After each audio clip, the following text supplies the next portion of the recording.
Assalamualaikum warahmatullahi wabarakatuh. Alhamdulillahil malikil haqqil mubin alladzi akmala ad-dina wa wadaha tariqal mustabin. Wa asyhadu an la ilaha illallah wahdahu la syarikalah syahadatan yarjul muwahhidu bihan najata yaumaddin. Wa asyhadu anna Muhammadan abduhu wa rasuluh sayyidul anbiya'i wal mursalin wa ala alihi wa sahbihi wa man tabi'ahum bi ihsanin ila yaumiddin, amma ba'du. Hadirin rahimani wa rahimakumullah. Kita akan melanjutkan kitab Qawaidul Fiqhiyah wa Dhawabitul Fiqhiyah karya Syekh Abdurrahman bin Nasir As-Sa'di. Sebelumnya kita akan tambahan sisipan ilmu lagi. Jadi akhir-akhir ini saya itu terhubung dengan YouTuber yang sebenarnya kiai atau ustadz dari Aswaja, sedang bergerak doktor atau yang pada punya pesantren dan yang lainnya. Mereka itu secara umum saya ulang lagi gak masalah. Ini kita ada keutamaan mereka yang saya sebutkan. Termasuk orang-orang yang kokoh di dalam ilmu nahwu dan sorof. Jadi mutabakhir, orang-orang yang memang ini karakter Aswaja itu ada situ salah satu kelebihan mereka sebenarnya. Mereka itu unggul di dalam nahwu dan sorof. Dan kalau baca kitab itu unggul dalam baca kitab. Jadi baca kitab itu karena kan biasa di Aswaja itu dibaca itu per huruf. Dan mungkin kita akan praktekkan sedikit. Karena saya juga kan pernah jadi pesantren di Aswaja juga. Lama gak dibaca. Dan biasa mereka itu menghafal matan-matan nahwu dan sorof. Jadi kata jurmiyah, imriti, yakulu, alfiyah itu biasa dihafal. Jadi kalau bicara nahwu dan sorof, ini kalau di Indonesia ya mungkin yang paling kuat itu di Aswaja atau kaum Nahdliyin.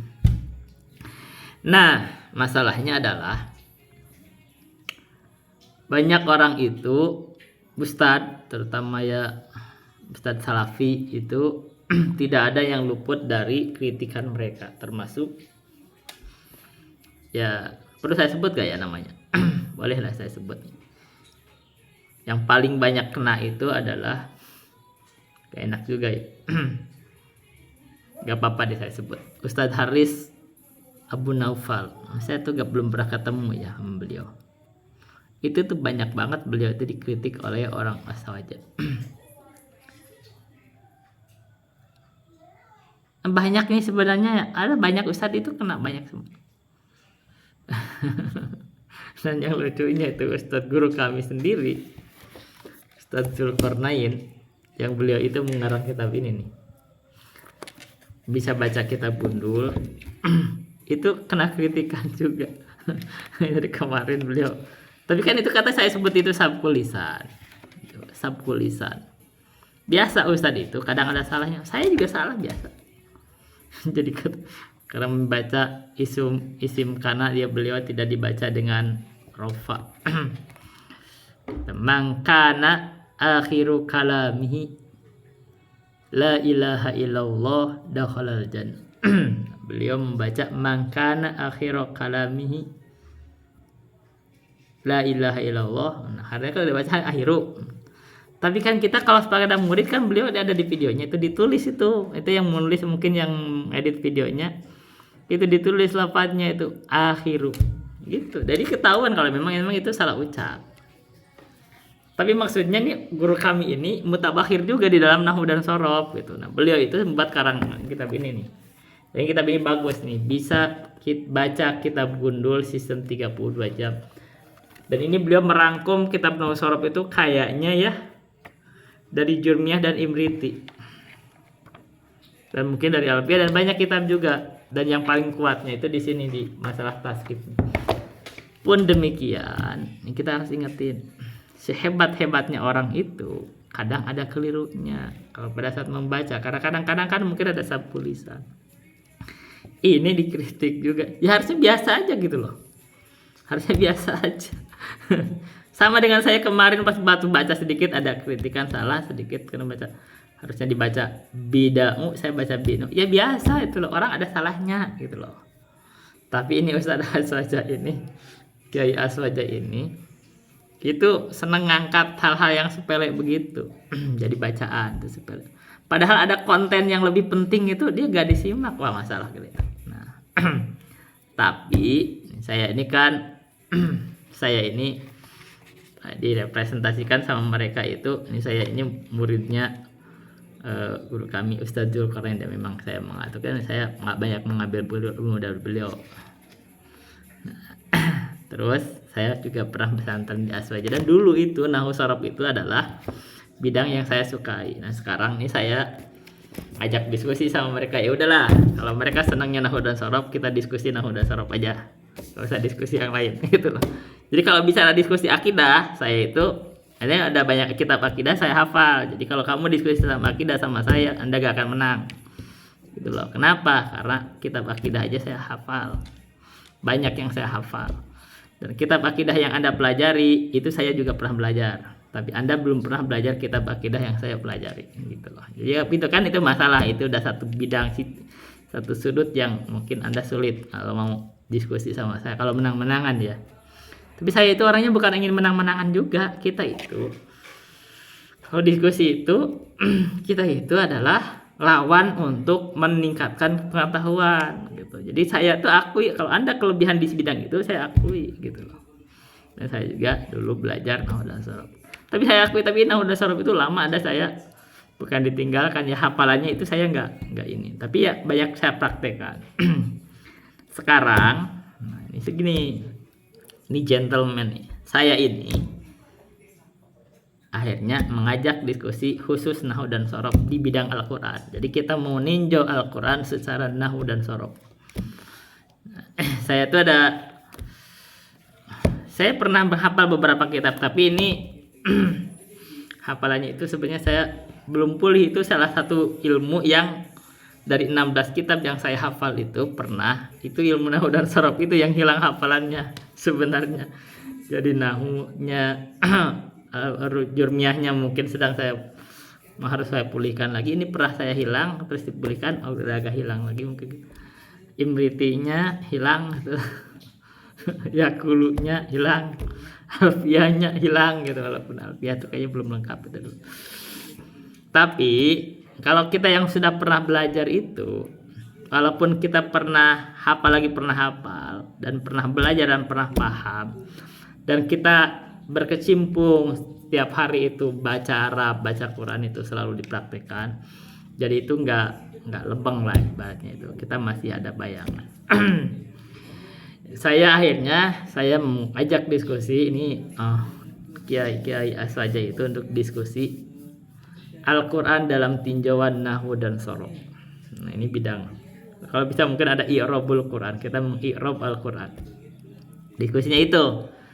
Tapi saya itu ingatkan ya, saya itu bukan orang yang ingin menang-menangan. Jadi kalau Anda benar, saya benarkan aja gitu loh. Dan ini adalah ladang kita untuk mengkaji Al-Quran. Jadi kita diskusi dengan orang yang sebenarnya punya modal kuat gitu. Mereka punya modal kuat di dalam i'rab Al-Quran. Saya ajak diskusi. Saya ada beberapa buku yang kita akan jadikan rujukan. Jelas kalau kitabnya ya saya di sini aja, kita lihat nih. Ini ada Matan al-Ajurumiyah, karya Abi Abdillah Ibnu Ajurumi, yang kita akan sambil dibuka-buka ya, nanti dikaji sambil dipraktekkan. Ada Nadmul Ajurumiyah atau disebut dengan Matan Imriti, karya Syarafuddin al-Imriti. Ada Mandumatud Duroril Yatimah, karya Sa'id bin Nabhan al-Hadrami. Ada Mulhaqul I'rabi, karya Abu Muhammad Al-Qasim Al-Hariri. Ini kita sambil baca-baca sambil praktek nanti. Qatrun Nada,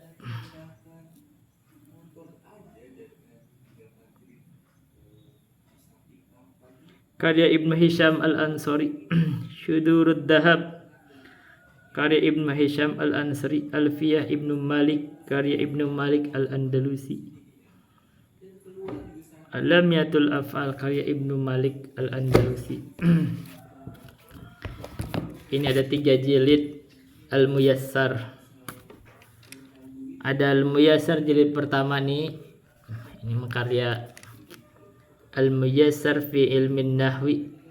Itu karya Al-Ustadz Aceng Jakaria bin Ahmad Kurhi. Ini dari Garut. Nah, beliau ini sudah meninggal baru kemarin, tahun kemarin. Ini adalah pernah jadi ketua umumnya Persis, tapi ini termasuk mutabahir di dalam nahu. Banyak yang pakai itu di sini. Masihnya ustadz Salafi itu banyak ngajar tuh sini. Padahal ini kita baru, ini kita saya nggak ada ya. Tapi ini banyak rangkuman nih. Beliau rangkumannya bagus juga gitu maksudnya. Itu tidak rangkuman dari Alfiyah, dari apa kitab itu beliau misalkan lam itu beliau sebut ada lam itu ada 5 itu disebutin tuh. Ini tuh main bagus. Itu namanya Al-Muyassar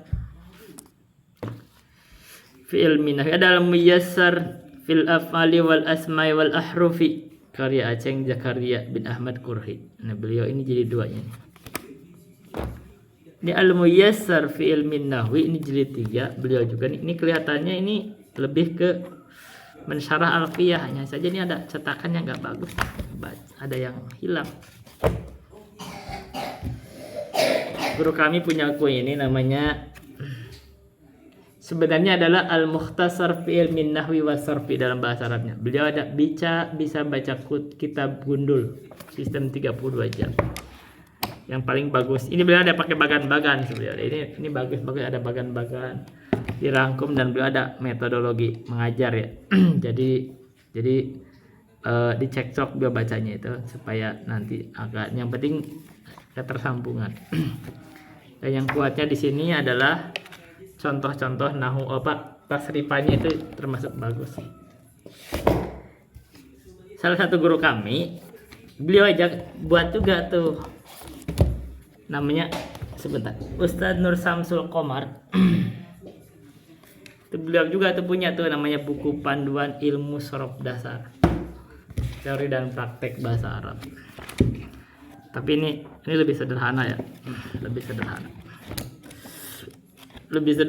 dan lebih sederhana artinya ya lebih bagus yang dari Ustadz Julu itu lebih lengkap. Beliau juga punya tuh Durusul Lughatil Arabiyyah li ghairin natiki nabiha. Beliau ini kan Ustadz Nur Samsul Qomar ini dari itu tuh terjemahannya. Dari Durusul Lughah. Jilid 2-nya ini ya Durusul Lughah. Jadi kita sambil mempraktekkan maksudnya. Kita sambil mempraktekkan satu bidang ilmu yang teman-teman kita dari Aswaja ini, para ustadz dari Aswaja itu, mereka itu relatif sangat-sangat perhatian gitu. Sehingga semua ustadz itu, terutama ustadz Salafi itu banyak yang kena. Tapi yang paling parahnya yang kenanya itu adalah Ustadz Haris Abu Naufal. Saya belum ketemu sama beliau. Ya udah saya sekarang ungkapin tuh sama beliau. Saya belum pernah ketemu sama beliau. Beliau tuh katanya temennya Ustadz Zul. Katanya dari Yaman. Allah alam. Saya belum pernah ketemu. Tapi memang ya udah nggak tahu kita sebutnya. Beliau memang kadang banyak keliru bacanya itu rada parah emang. Yang kita nggak tahu kenapa bisa separah itu. Kalau lihat dari videonya ya beliau ada ya Bapak ya ini kan maaf ya Ustadz Abu Haris Ustadz Haris Abu Naufal. Ini dikritik tuh sama Ustadz Aswaja itu. Bahwa saya perlu sebutin namanya.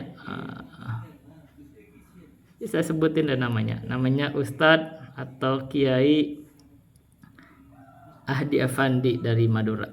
Beliau lulusan Sidogiri. Dan beliau ada teman-teman yang lain tuh banyak. Tapi yang saya perhatikan memang nahwunya bagus gitu emang. Ya, beliau katanya dokter juga. Yang termasuk bagus di Aswaja itu kalau dalam membaca ya, kalau saya perhatikan ini saya kan mengakui kan kalau Anda bagus dalam membaca itu saya akui. Jadi detail gitu. Oh iya udah saya akui aja nggak masalah. Itu channelnya Zaini itu bagus. Ternyata namanya itu Zaka. Itu bagus tuh kalau dalam baca itu bagus. Jadi orang Aswaja itu kalau bicara nahu sorof mereka itu udah hebat, udah gitu loh. Misal kita diskusi ilmu yang kalian tuh udah hebat sudah. Gitu. Kalau baca kitab kalian tuh udah hebat sudah. Di sini tuh di masyarakat kita ya. Siapa sebenarnya yang lebih perhatian dalam baca kitab yang per huruf itu? Adanya itu di masyarakat nahu Aswaja. Jadi kalian itu udah paling hebatnya di situ deh emang. Jadi kalau mencela ustadz salafi, ya kalian mencela di bidang yang memang itu hebat kalian emang. Mereka banyak yang kena. Itu ada masalah baca, ya banyak nahu sorof. Jadi kalau kalian merasa menang di situ, memang kita sudah akui kalian hebat di situ. Itu kan. Jadi kita siap diskusi, tapi saya siap diskusi karena saya juga lulusan Aswaja. Kita siap. Tapi saya itu bukan orang yang menang-menangan. Kalau Anda benar ya saya benarkan. Dari awal saya akui kalian hebat di situ. Makanya kita mending diskusi di bidang yang kalian hebat aja, udah. Yaitu bidang nahwu dan sorof. Kalau bidang akidah, kita enggak. Salafi itu lebih kokoh. Gitu loh. Kalau bidang akidah. Kalau Anda minta diskusi sama akidah di bidang akidah sama saya itu tidak mengakui. Saya pasti kalaupun Anda salahkan saya tidak akui gitu loh. Gitu loh. Kenapa? Argumennya begitu banyak pasti. Kekurangan kalian itu orang Aswaja itu bukan gak bisa baca kitab, kalian tuh salah baca kitab, itu aja masalahnya gitu loh ya kan. Jadi kalau kalian pintar-pintar milih kitab, kalian akan dapat ilmu yang banyak di situ karena punya bekal. Kitab yang paling pokok yang harus kalian kaji adalah Al-Quran. Tapi kan kalian itu walaupun jagonya ilmu nahwu dan sorof selalu beranggapan bahwa kami ini tidak pantas baca Quran, memahami Quran itu gak pantas. Kami harus ikut ulama. Dan ulamanya itu kalau ikut ulama yang bagus untuk diikuti bagus. Masalahnya ulama yang kamu ikuti kadang gak bagus. Itu masalahnya. Nah sekarang saya mau ngajak Anda itu kita diskusi dalam Al-Quran. Karena kalian punya bekal. Kita dari nahwu dan sorof aja dulu. Kalau Anda bisa baca Quran, punya nahwu dan sorof dan baca Quran, Anda akan dapat hidayah di situ.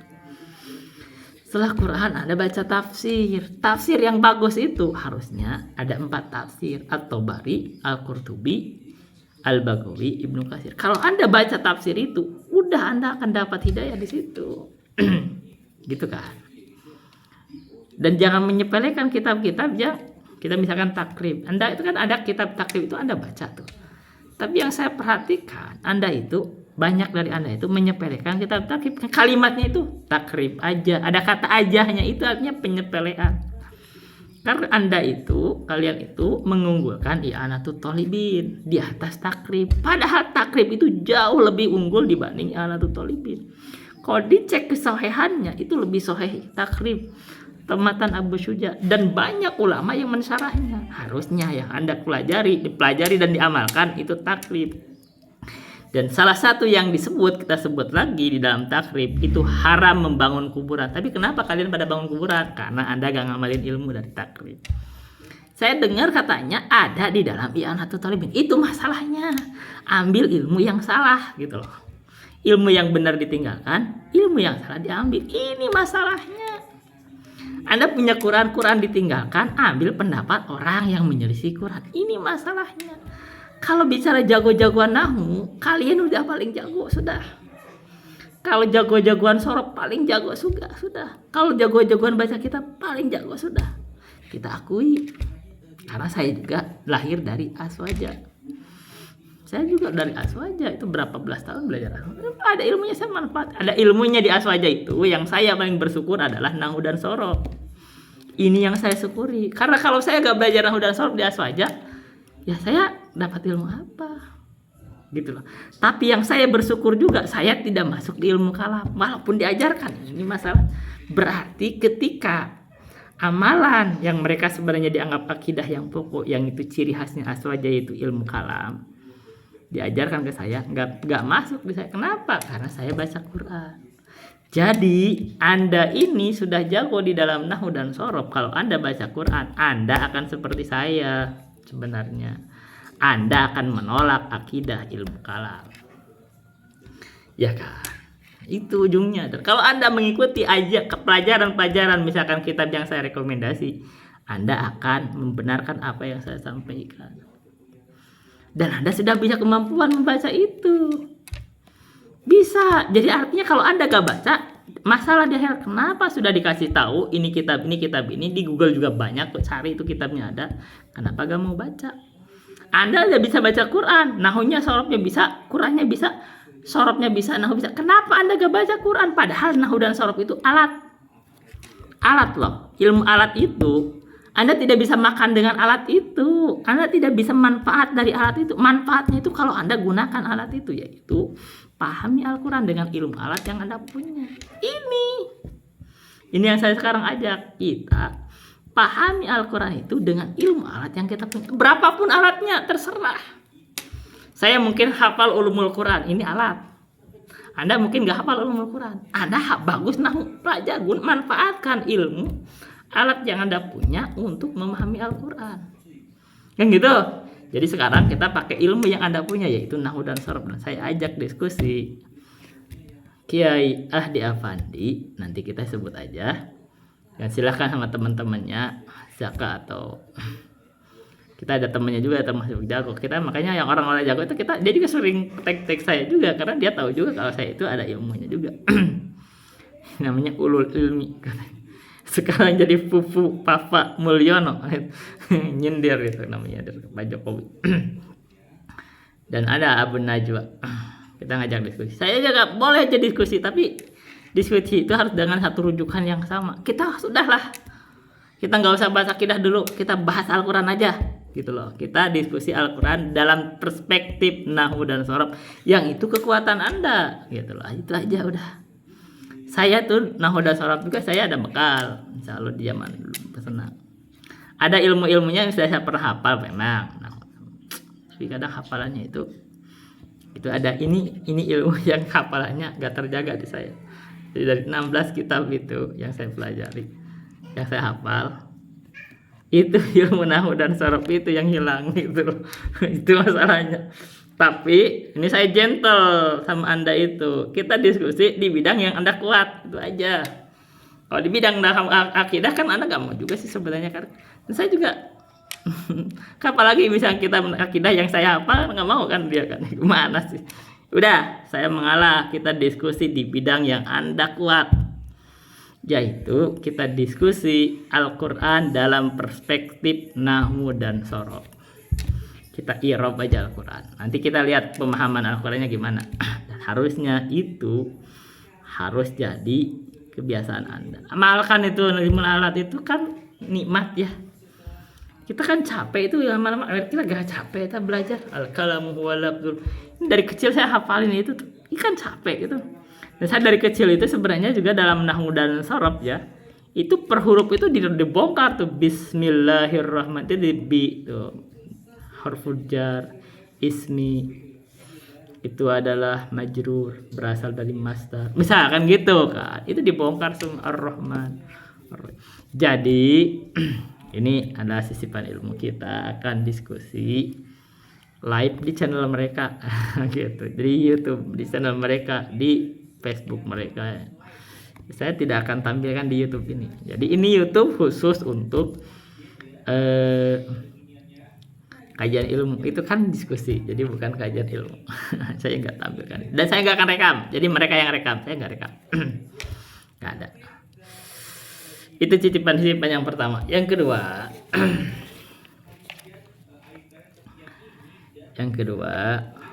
kita ada sisipan ilmu. Saya kata ambilkan dari Mandumah Al-Lu'lu'i. Kata yang dikumpulkan oleh Ibnu Abdul Bar Al-Qurtubi. Ya, beliau itu ada dalam bukunya namanya Jami'ul Bayan Al-Jami' fi Bayanil Ilmi wa Fadlihi, itu kalau nggak salah bukunya. Katanya wa lam bi annal ilma bit ta'allumi wal hifdi wal itqani wat tafahumi. Katanya ketahuilah. Kalau orang bahasa Arab, orang Aswaja itu begini, wa lam. Kalau biasa kan menerjemahkan nggak apa-apa, kita praktekkan dalam cara melogatnya mereka orang Aswaja. Kalau orang Jawa itu kan wa lan dan lan itu kan dan ya, lan ketahui ya bahasa Jawanya kan, kita harus ke Jawa. Ketahuilah. Saya udah lupa kalimat bahasa Jawanya. Ini kan orang Sunda itu kadang-kadang ya. Nah, dia itu kan lucu juga, saya memaksa-maksain ya. Ya mungkin ada guru dari Jawa, terus dia di logat pakai bahasa Jawa yang bukan Jawa juga sebenarnya. Sunda di Jawa-Jawanya jadi ken-kenin, ngapain gitu loh. Jadi oke lah gitu. Tapi ada sebagian yang di pesantren Sunda ya udah pakai bahasa Sunda aja. Kalau bahasa Sunda kita gitu wa lam jeung kanyahokeun ku anjeun gitu kalau bahasa Sunda. Bi annal ilma kalayan salresna ilmu itu bit ta'allumi eta dikanyahokeun teh ku diajar. Nah, pakai bahasa Sunda mah gitu. Pakai bahasa Sunda, saya orang Sunda kan. Enggak apa-apa. Wal hifdi sareng dihafalkeun, wal itqani sareng, nah, itqan itu disampurnakeun, wat tafahumi sareng dipahami. Ini pakai bahasa Sunda tuh gitu pengelogotan tuh. Jadi kalau pakai bahasa Indonesia, ini kita belajar translasi ya. Wa lam itu kan fi'il amar. Dan ketahuilah bi annal ilma, bahwa sesungguhnya ilmu itu bit ta'allumi diperoleh dengan belajar, wal hifdi dan dihafal, wal itqani dan disempurnakan dalam hafalan dan pemahamannya. Diluruskan, dibereskan, ya begitulah. Wat tafahumi dan dengan dipahami. Kalau bahasa Arab Jawa itu begitu, wa lam lan. Nah, ini kalau apa kalimat bahasa Jawa? Enggak apa-apa lah. Ketahui lah misalkan, oke lah. Bi annal ilma apa ya? Ya, saya lupa lagi tuh. Kalayan kan saya juga bahasa Sunda kan. Bahwa salah resek ilmu itu, ini salah resek gitu kan. Bitta'allumi iku bitta'allumi, itu kan begitu kan. Berarti ikunya itu adalah khobar dari inna. Iku bitta'allumi diolehi itu diperolehi ya dengan belajar. Wal hifli lan dihafalin itu oke deh. Wal itqani lan di itqan itu artinya sempurnakan, oke. Wa tafahumi dan dipahami. Jadi pelogatan Arab itu begitu pelogatannya. Tapi ini kelebihan nih kalau kita perhatikan, ini kita sekarang sisipan ilmu dalam logat. Orang Arab, orang Jawa itu memang ada bagus di simbol-simbol. Saya sedang menelusuri cara penyimbolannya. Kalau mereka menerjemahkan itu kan cepat itu. Nah, yang mungkin termasuk paling lengkap itu dan relatif bagus itu yang dikeluarkan oleh Lirboyo. Itu pesantren Lirboyo. Walaupun mungkin saya perhatikan itu ada apa, mungkin perlu ada edit. Di Sunda itu ada juga simbol tapi nggak terlalu sama di pesantren Sunda itu. Tapi ya sebenarnya maksudnya sama juga.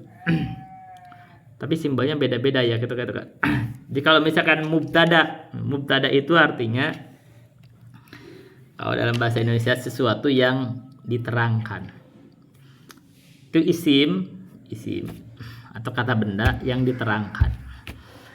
Biasanya kalau di dalam ini sisiman ilmu nggak apa-apa, ini translasi. Di dalam bahasa Jawa itu mubtada itu dibacanya dengan utawi. Karena kan yang utawi iki. Utawi itu dalam bahasa Sunda namanya ari. Gitu, ari. Dalam bahasa Arab, bahasa Indonesia itu katanya diinikan dengan adapun. Jadi adapun. Nah, semua puji itu, nah gitu pakai adapun. Itu simbolnya mubtada katanya gitu. Kalau di Sunda itu, kalau simbol mubtada itu biasa kayak mirip angka 6 gitu atau G gitu. Itu di pesantren Sunda. Tapi kalau di mana ya? Di Jawa itu kayaknya pakai M, pakai mim, mubtada itu. Saya sendiri sekarang sudah malas juga tulis-tulis gitu. Bikin apa ya? Bikin mata nggak bisa betul, bikin apa ya, kalau bahasa Sundanya bala itulah, jadi terlalu rame akhirnya kan. Kitab itu kadang-kadang kan kecil itunya tuh space-nya kalau ditulis segala macam, jadi saya kadang-kadang nggak suka ngelogot itu, nggak suka. Jadi dari awal langsung praktek ilmu nahwu sendiri kok gini, kecuali sulit banget. Nah misalkan dalam harokat biasanya. Tapi konsep lugotan itu, ini hasanah ilmu Nusantara ya, kita harus akui. Itu ada manfaatnya dari sisi memahami kalimat-kalimat Arab dari susunan-susunannya dan kedudukan-kedudukan dalam kalimat ditinjau nahwu dan ditinjau secara nahwu. Itu biasanya nahwu ya. Kan tidak semua orang bisa memahami nahwu itu, menghafal nahwu banyak segala macam, Pak. Tapi begitu dikenalkan dengan simbol-simbol, mereka membacanya dengan relatif apik ya, relatif lurus, walaupun padahal nahwunya belum terlalu kuasai. Tapi kalau udah menguasai nahwunya, sebenarnya nggak perlu juga mereka pakai gitu, baca aja sendiri gitu kan. Tapi inti untuk awal. Nah, ini salah satu kelebihan hasanah ilmu Nusantara yang kita harus akui dan harus dilestarikan sebenarnya. Ini adanya di Aswaja yang melestarikannya. Adanya di Aswaja. Kalau diperhatikan di Salafi itu nggak dilestarikan, nggak ada. Dan Salafi kan rata-rata menerjemahkannya secara bahasa Arab ya, bahasa Indonesia gitu maksudnya. Kalau dalam bahasa Indonesia itu tidak terbiasa itu. Itu memang terbiasanya itu di dua masyarakat Jawa dan dua masyarakat Sunda. Kalau masyarakat Sunda kadang-kadang pakai bahasa Jawa gitu loh, kadang-kadang ya kita perhatikan juga ya. Ini santrinya itu juga gak ngerti pakai bahasa Jawa, kenapa diterjemahkan pakai bahasa Jawa, pakai bahasa Sunda aja kan gitu. Nah saya kan gini, kadang-kadang saya juga bengong tuh awal-awal, ngapain sih pakai bahasa Jawa gitu loh, gitu pakai bahasa Jawa, bengong saya juga. Ini kok jadi mikirin bahasa Jawanya juga bahasa Jawa gak bener gitu loh. Bahasa Jawa ngapain, pakai bahasa Sunda aja kalau mau kan gitu, kalau kita orang Sunda. Nah, tapi sebagian pesantren juga di kita di Sunda langsung pakai bahasa Sunda. Jadi dia itu sudah tidak terikat dengan bahasa Jawa. Dan mungkin histori ilmunya ada yang dari Jawa, ada yang dari Sunda. Tapi secara umum ya sebenarnya nggak perlu. Ya kita sebagian nih kalau kelihatannya kalau pesantren daerah Tasik itu udah pakai bahasa Sunda. Langsung Ciamis gitu. Tapi kalau kelihatannya kalau Kuningan itu masih bahasa Jawa gitu. Ini kita hasanah ilmu. Kita ya coba ya. Wal ilmu qad yurzaquhu as-saghiru fi sinihi wa yuhramul kabiru. Ilmu itu bahasa Sunda kan wal ilmu sareng ari ilmu. Nah, sekarang kan itu kalau beragini kan kita kelihatan tuh itu mubtada. Khobarnya apa? Itu khobarnya boleh di sini. Qad yurzaquhu itu bisa eta. Nah, eta itu adalah khobar dalam bahasa Sunda. Jadi kalau dalam bahasa Jawa mereka itu wal ilmu itu utawi. Itu ada mubtadanya. Khobarnya itu qad yurzaquhu. Iku diberi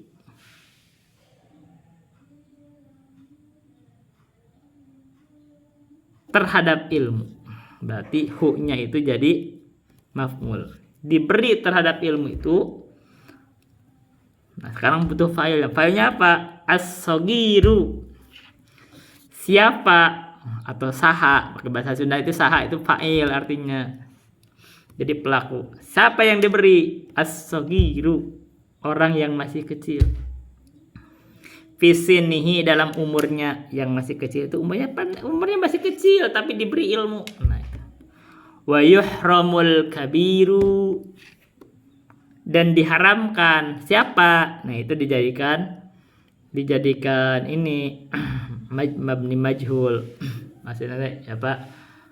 Fi'il mudhari majhul lah maksudnya itu. Itu kalau dalam bahasa Inggris namanya passive voice, kalimat yang pasif. Dan diharamkan siapa? Al-kabiru, orang yang besar, orang yang sudah tua. Jadi ilmu itu kadang masih muda dapat ilmu banyak gitu loh. Tapi kadang-kadang orang udah dewasa dia gak paham ilmu, nggak ngerti apa. Nah itu ilmu. Jadi kalau ilmu itu orang yang sudah dewasa, orang tua jangan sombong merasa saya ini sudah makan asam garam terhadap anak muda. Kadang-kadang anak muda lebih berilmu gitu. Kita loncat ya dalam kita loncat ini bahasan lain. Wal ilmu bil fahmi wa bil mudzakarah wad dasi wal fikrati wal munadharah. Kita lewat. Ilmu itu ini kita mubtada lagi. Wal ilmu dan ilmu itu ada pen ilmu atau utawi ilmu dalam bahasa Jawanya atau ari ilmu itu eta bil fahmi dipahaminya teh kumaha bil mudzakarati. Bahasa asalnya kan gitu, dibaca bil mudzakarah boleh. Bil mudzakarati atau bil mudzakarah. Ilmu itu dipahami dengan melalui mudzakarah. Mudzakarah itu diskusi. Wadarsi dan dipelajari. Jadi dipahaminya itu dengan dipelajari, harus dipelajari. Wal fikrati dan dipikirkan, wal munadharati dan dengan munadharah. Munadharah itu artinya debat. Jadi debat ini kadang-kadang menambah ilmu asal niatnya tulus untuk mencari ilmu, menambah wawasan. Karena kalau kita berdiskusi, kadang-kadang kita kalau sendiri kan kita nggak ini loh. Kita itu terasa benar. Tapi kalau sama orang yang sama-sama berilmu, ini kamu salah baca. Ini kita ketahuan. Nah, munadharah di situ manfaat. Sekarang kalau kita mau munadharah atau diskusi atau mudzakarah, munadharah nggak boleh, mudzakarah boleh. Di dalam i'rab Al-Qur'an dengan orang yang sudah ada ilmunya secara nahwu dan shorof ada manfaatnya insyaallah. Asal niatnya tidak ingin menang-menangan. Saya ini bukan orang yang tipe ingin menang-menangan, jadi saya sih nggak apa-apa. Ya kita lihat nanti. Ini kalau kita jadikan itu kan jadi suatu kegiatan yang bisa menjadi kegiatan ilmiah sebenarnya. Bisa menambah wawasan. Oh. Jadi saya nggak masalah diskusi, nanti saya ajak diskusi terkait dengan Al-Qur'an, yaitu i'rabul Qur'an atau tinjauan Al-Qur'an secara nahwu dan shorof. Sebenarnya ada bukunya juga itu, tapi ya kita praktekkan ilmu aja, kita mempraktekkan ilmu. Terserah. Kita loncat lagi. Faltamisil ilma wa ajmil fit talab. Kita loncat. Wal ilmu la yahsunu illa bil adab. Faltamisil ilma. Kita loncat nih ini. Maka ambillah atau pelajarilah atau perolehlah atau carilah ilmu itu. Wa ajmil fit talab dan perindahlah dalam mencarinya. Wal ilmu dan ilmu itu la yahsunu illa bil adab. Ilmu itu tidaklah menjadi indah kecuali dengan adab. Apa adabnya? Adab ilmu itu adalah kita mencarinya itu niatnya itu dengan ikhlas, ingin mencari ilmu, ingin mencari hidayah. Itu adab pertama. Yang kedua, adabnya di dalam mencari ilmu itu kita tidak ingin mencari kesalahan guru. Kenapa? Karena guru itu pasti ada salahnya. Ini kayak saya ini kita guru kami itu mutabahir di dalam nahwu, tapi kadang-kadang bacanya salah, ada juga salah. Kalau dia lupa mungkin kadang baca hadis salah. Dan saya nih seperti murid, saya nggak pernah mikirin kesalahan guru juga sebenarnya. Wah, masalah sepele juga. Yang penting saya tahu ini kadang salah baca. Tapi memang kalau orang yang mungkin tidak punya ilmu modal awal, ya kadang-kadang merasa dianggap benar, itu memang masalahnya. Tapi kalau kayak Ustadz Aswaja kenapa memberi? Karena dia tidak mencari ilmu juga, emang dia itu inginnya mendebat gitu emang. Jadi akhirnya nyalahin. Kalau saya kan mencari ilmu, jadi saya gak nyalahin, ya udah ada kekeliruan biasa kan. Biasa aja gitu loh. Ya udah, manusia ada salahnya. Saya pernah mengatakan Mujahid itu di dalam kitab namanya Al-Wahidi itu punya Asbabun Nuzul, ada tulisan tuh. Beliau itu keliru bersendirian mengatakan Al-Fatihah itu adalah ayat yang madaniyah, diturunkan setelah Nabi hijrah. Itu dibantah para ulama semua, gak ada yang sependapat, dan ada komentar dari ulama itu secara akal aja gak masuk katanya. Kenapa? Karena bagaimana mungkin Al-Quran itu turun setelah Nabi hijrah, padahal sholat itu diwajibkan ketika Nabi ada di periode Makkah tahun 11 setelah kenabian, berarti masih di periode Makkah. Sementara sholat itu kata Nabi, la sholata liman lam yaqra bi fatihatil kitab, tidak sah sholatnya bagi orang yang membaca Al-Fatihah. Bagi yang tidak membaca Al-Fatihah, bagaimana mungkin Al-Fatihah baru turun di Madaniyah ketika sholat sudah diperintahkan di periode Makkiyah? Nah, itu alasan ulama. Artinya kita mencari ilmu itu pertama tidak mencari-cari kesalahan guru, apalagi masalah sepele yang sabqul lisan. Karena kalau tidak boleh sama sekali guru ada sabqul lisan, kamu tidak akan dapat guru. Itu satu. Yang kedua, mencari ilmu itu harus panjang waktunya, karena bisa jadi guru itu salah baca kemarin, besoknya beliau benerin gitu loh, bener kan? Dua. Yang ketiga, berguru jangan ke satu orang. Kesalahan orang itu kan belajar dari satu orang, baca satu kitab, oh ini merasa paling benar, ini masalahnya ternyata kitab yang dibacanya salah atau gurunya salah. Kalau saya belajar hanya dari satu guru, saya sudah sampaikan, guru saya itu mengajarkan ilmu kalam, tapi kebetulan saya nggak menerima juga itu karena ngerasa gak sesuai dengan Al-Quran. Nah, saya kembali lagi nih, kita ini orang Aswaja, anggaplah saya ini Aswaja. Kalau saya santri Aswaja, kita ini diberikan bekal ilmu nahwu dan sorof, baca Al-Quran dengan ilmu nahwu dan sorof yang kita punya, karena di situ ada hidayah. Kesalahan Aswaja itu mereka punya modal kuat di dalam nahwu dan sorof, tapi disuruh baca Al-Quran gak mau mereka. Gak mau memahaminya dengan nahwu sorof, gak mau mereka. Dianggap sesat. Kalau pakai nahwu dan sorof membaca Al-Quran, udah sesat menurut mereka. Ini salah kamu. Dan mereka akhirnya ngikuti pendapat orang yang sesat gitu loh. Dari ilmu kalam itu orang sesat. Akhirnya kamu tinggalkan Al-Quran, kamu ikut pendapatnya orang sesat dari ilmu kalam, yang bahkan mungkin mereka gak paham Al-Quran, mungkin gak paham ilmu nahwu, ya gitu loh, mungkin gak paham ilmu sorof. Kita lebih jago nahwu dan sorofnya. Kenapa kita mengikuti pendapat mereka yang menyimpang, meninggalkan Al-Quran? Ini masalahnya, ini masalah Aswaja. Kalau orang Ustadz Salafi, ada sebagian Ustadz kekeliruan di dalam nahwu dan sorof, tapi mereka pemahaman akidahnya diambil dari kesepakatan ulama, dan itu lebih kokoh. Ini lebihnya, lebih penting gitu loh. Ini lebih penting kan, kita bicara akidah. Kamu mikirin cara bacaan orang, tapi akidah kok bolongnya parah gitu loh. Oke, ya udah. Ini kan penting. Apalagi sisipan ilmunya perlu tambahan nggak? Oke. Kemarin saya itu, kita sisipan ilmu boleh. Saya kemarin itu biasa kan saya sedang ceramah di sini itu membahas Arba'in Nawawiyah. Tapi karena di sini ada yang mengajar Quran kagak datang, akhirnya saya baca tafsir akhirnya tentang surah Al-Qadar. Dan saya sampaikan tentang penafsiran dari Al-Baghawi dengan ada rincian juga tambah dengan hadis.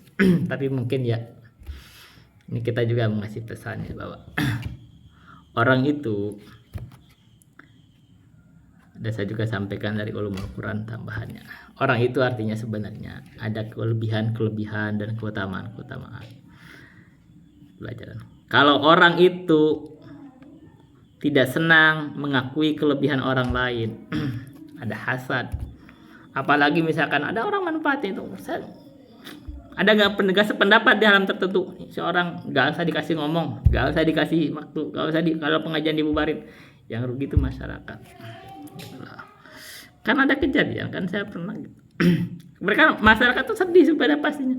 Jadi ada yang dolim sebenarnya. Allah berfirman, wa man adzam mimman mana'a masajidallahi ayyudhkara fiha ismuhu wa sa'a fi kharabiha. Saya menyampaikan ilmu ini, mereka tuh sebenarnya mungkin juga nggak tahu ilmu yang saya sampaikan, nggak bisa juga suruh yang ngomong juga nggak bisa. Tapi ketika saya sampaikan mendalam, ya kan, itu banyak yang senang, masyarakat itu mendengarkannya. Tapi mungkin ada kekhawatiran, sebagian tokoh itu khawatir, mungkin khawatir kalah pengaruh atau khawatir merubah pemikiran yang berkembang.